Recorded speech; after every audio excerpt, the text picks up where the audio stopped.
Why do the righteous suffer, while the wicked seem to thrive? Have you ever looked at the world and felt something deeply unsettling? You try to live the right way. You pray. You trust God. You resist temptation. You forgive when it's hard. You stay faithful when everything inside you wants to give up. And yet, life still hurts. Meanwhile, people who mock God seem to prosper. Those who lie, manipulate, and exploit others appear to rise higher and higher. Their lives look comfortable. Their influence grows. And a quiet question begins to echo in your soul. Why do the righteous suffer, while the wicked seem to thrive? This question is not new. It has troubled believers for thousands of years. It echoed through the hearts of prophets, kings, and ordinary people who sincerely loved God. Even the Bible does not hide this tension. One of the most honest reflections on this struggle appears in Psalm 37, written by King David. David was not speaking as someone distant from suffering. He was a man who had been hunted, betrayed, and surrounded by enemies for much of his life. He knew what it meant to do what was right and still face injustice. From that painful experience, he wrote words that still speak today. Do not fret because of those who are evil, or be envious of those who do wrong, for like the grass, they will soon wither. Psalm 37, verses 1 to 2. At first, David's instruction seems simple. Do not fret. But it's much harder than it sounds. Because we do fret. We see corruption rewarded, cruelty celebrated, lies spreading faster than truth, and something inside us burns with frustration. It doesn't feel fair. David understood that feeling. That's exactly why Psalm 37 exists. Before revealing deeper truths about suffering, David exposes something dangerous that can quietly poison the heart of the righteous. Envy. Not obvious envy for wealth or status, but the subtle kind that whispers, maybe the wicked are winning. Maybe righteousness doesn't matter. Maybe trusting God just makes life harder. This envy often hides behind discouragement or spiritual exhaustion, but David warns us not to let it grow, because when envy takes root, it distorts our perception. The wicked may appear strong today, but their foundation is fragile. David continues, trust in the Lord and do good. Take delight in the Lord, and he will give you the desires of your heart. Psalm 37, 3-4. These words are often quoted but rarely understood.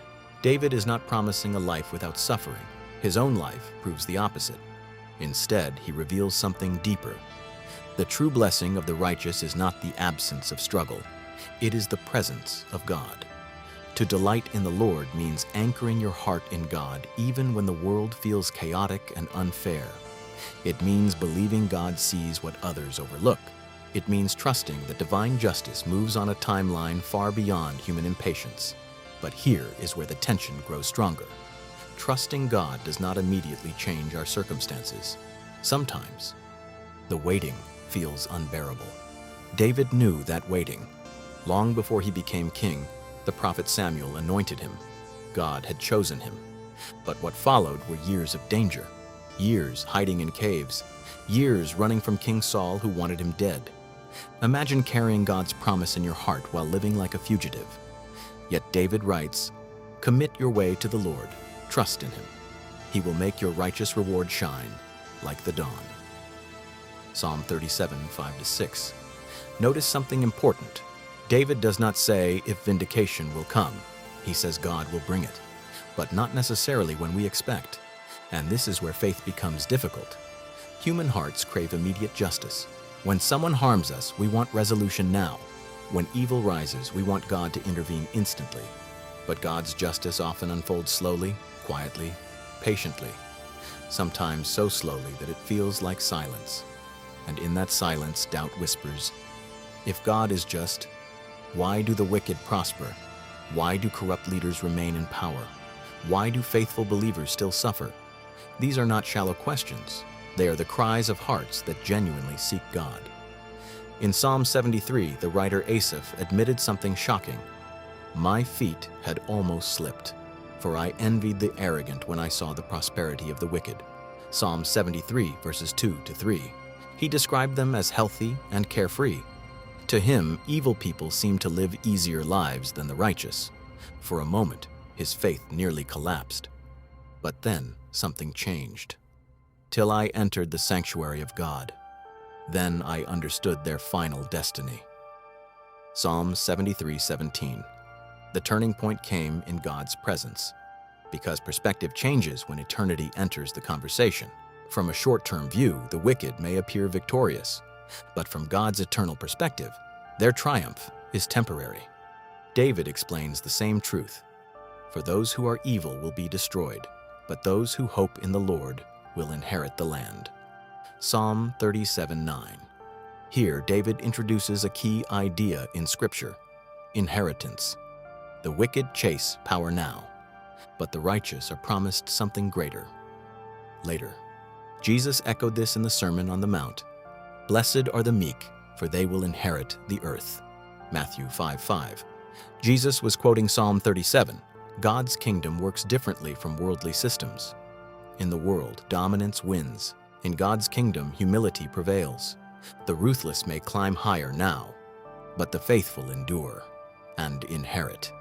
Yet this promise requires patience, and patience can feel like weakness in a world obsessed with speed and power. David writes, "Be still before the Lord and wait patiently for him. Do not fret when people succeed in their wicked ways." Psalm 37:7. Stillness is one of the hardest spiritual disciplines. It does not mean doing nothing. It means refusing to let anxiety rule your soul. It means resisting the urge to fight evil using the same methods the wicked use. It means trusting that God sees every hidden injustice. But waiting exposes something inside us: our fears, our desire for control, and sometimes a painful truth. Many of us trust God with our words, but struggle to trust him with time. David understood this tension. He had opportunities to kill King Saul, the man hunting him. Even his own men urged him to strike, but David refused. Why? Because Saul was still the Lord's anointed king. David chose patience over revenge, trust over immediate justice. And in doing so, he demonstrated something rare: faith that refuses to compromise, even when injustice feels unbearable. David warns, "Refrain from anger and turn from wrath. Do not fret.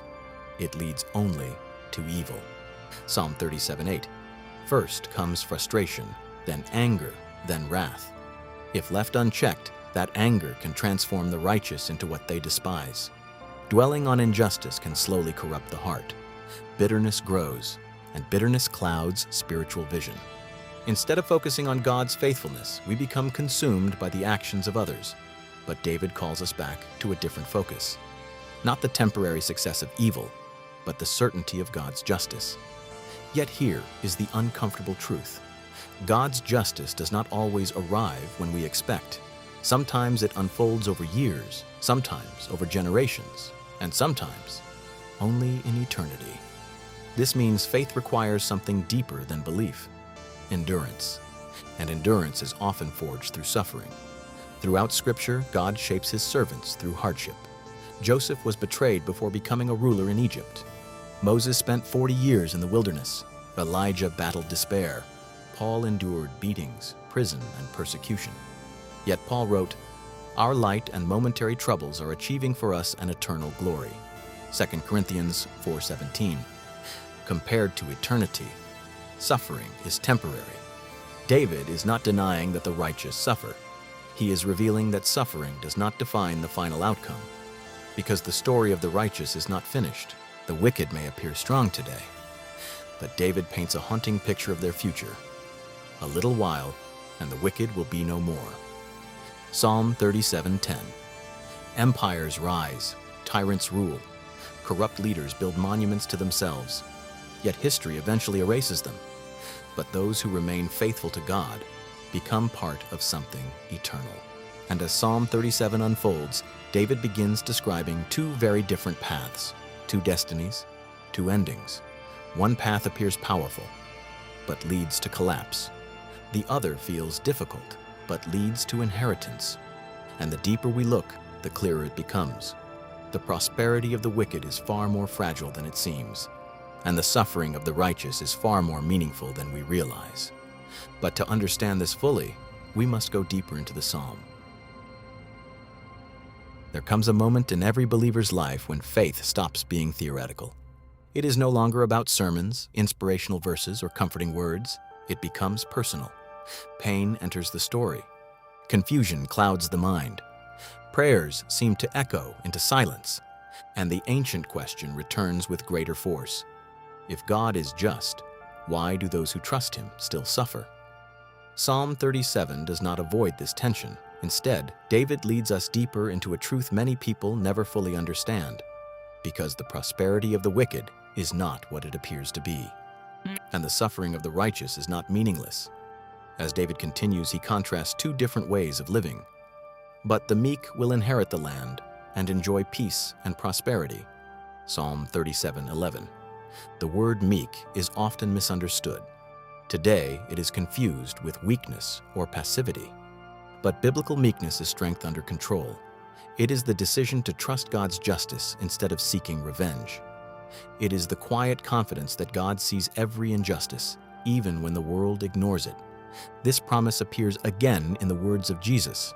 When Jesus said, "Blessed are the meek, for they will inherit the earth," Matthew 5:5, he was pointing directly back to Psalm 37. God's kingdom does not operate according to the rules of worldly power. In this world, arrogance gains attention, aggression gains influence, manipulation gains wealth. But God's kingdom is built on something different: faithfulness, humility, perseverance. And these qualities are often forged through suffering. David then describes the wicked with striking clarity. The wicked plot against the righteous and gnash their teeth at them. But the Lord laughs at the wicked, for He knows their day is coming. Psalm 37:12-13. This is one of the most powerful images in the psalm. The wicked scheme and believe they control the outcome. But David reveals something surprising. God is not intimidated by human evil. He is not surprised by corruption. Instead, the Lord laughs, not because suffering is amusing, but because the wicked are building their lives on a foundation that cannot stand. From their perspective, they seem unstoppable. From God's perspective, their downfall is already written. David continues, "The wicked draw the sword to bring down the poor and needy, to slay those whose ways are upright." Psalm 37:14. History repeats this pattern. The powerful often oppress the vulnerable. Those who pursue truth become targets, sometimes through violence, sometimes through ridicule or rejection, sometimes through quiet suffering no one else sees. But David reveals the ultimate outcome. Their swords will pierce their own hearts, and their bows will be broken. Psalm 37:15. The very tools of injustice eventually become instruments of collapse. Scripture shows this pattern again and again. Haman built a gallows for Mordecai in the book of Esther, yet he was executed on it himself. Pharaoh believed his power was absolute, yet the Red Sea that trapped Israel became the instrument of his army's destruction. Again and again, the Bible reveals the same truth. Evil carries the seeds of its own destruction, but the righteous must often wait long enough to see it, and waiting is one of the hardest parts of faith. David acknowledges this tension. Better the little that the righteous have than the wealth of many wicked. Psalm 37:16. This challenges the world's definition of success. The world measures success through wealth, influence, and status. But David measures it differently. Peace of conscience, integrity before God, a life aligned with truth. Because wealth without righteousness is fragile, and power without God is temporary. For the power of the wicked will be broken, but the Lord upholds the righteous. Psalm 37:17. Notice the word upholds. It does not say the righteous will never struggle. It says that when they do, God sustains them. Suffering often makes people feel abandoned. But Psalm 37 reveals something powerful. Even in hardship, God is holding His people, sometimes silently, sometimes invisibly, but always faithfully. David continues, "The blameless spend their days under the Lord's care, and their inheritance will endure forever." Psalm 37:18. The inheritance of the righteous extends beyond this life, and this truth becomes even clearer when we look at Jesus. If suffering meant God had abandoned someone, the cross would make no sense. Jesus was perfectly righteous, yet his life ended in rejection and crucifixion. To human eyes, it looked like defeat. But 3 days later, the resurrection shattered the illusion of evil's victory. What looked like defeat became redemption. The suffering of Christ did not mean God had lost control. It meant God was working through suffering to accomplish something greater. And this mystery often unfolds in the lives of believers as well. In times of disaster, they will not wither. Psalm 37:19. This does not mean the righteous avoid hardship. It means hardship does not destroy them.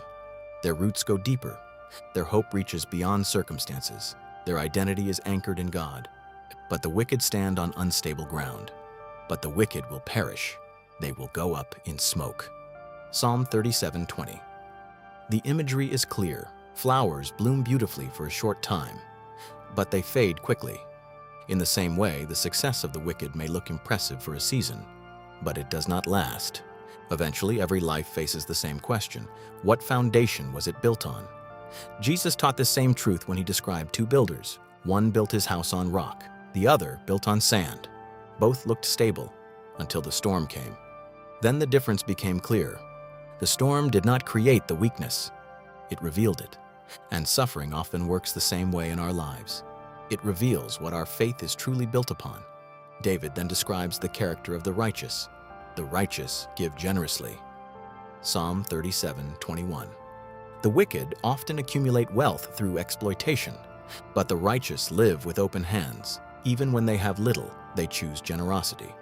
Why? Because their security is not rooted in possessions. It is rooted in God.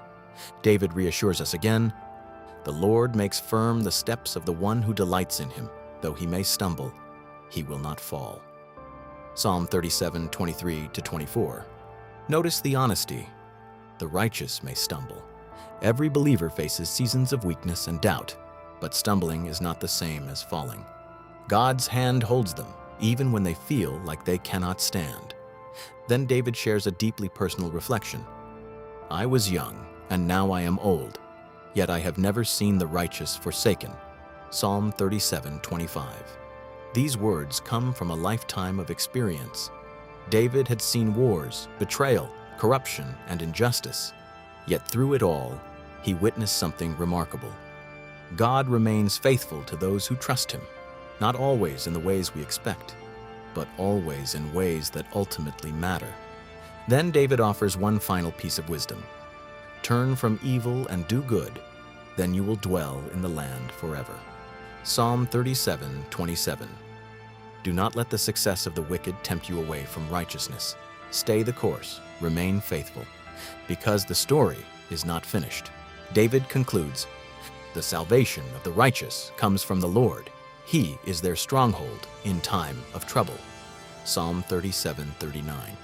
Not wealth, not influence, not power. God himself is the refuge of the righteous. And when the storms of life arrive, and they will, only that refuge holds. So if you have ever wondered why the righteous suffer, Psalm 37 offers a profound answer. Suffering does not erase God's faithfulness, and the temporary prosperity of the wicked does not cancel God's justice. History is moving toward a final resolution, and when that day comes, every hidden truth will be revealed. The faithful will inherit what the world never understood. Until then, believers walk a path that requires patience, endurance, and trust. But they do not walk it alone. God walks with them. Every step, every struggle, every unanswered question. And remember, even when the world seems unfair, God is still writing the final chapter.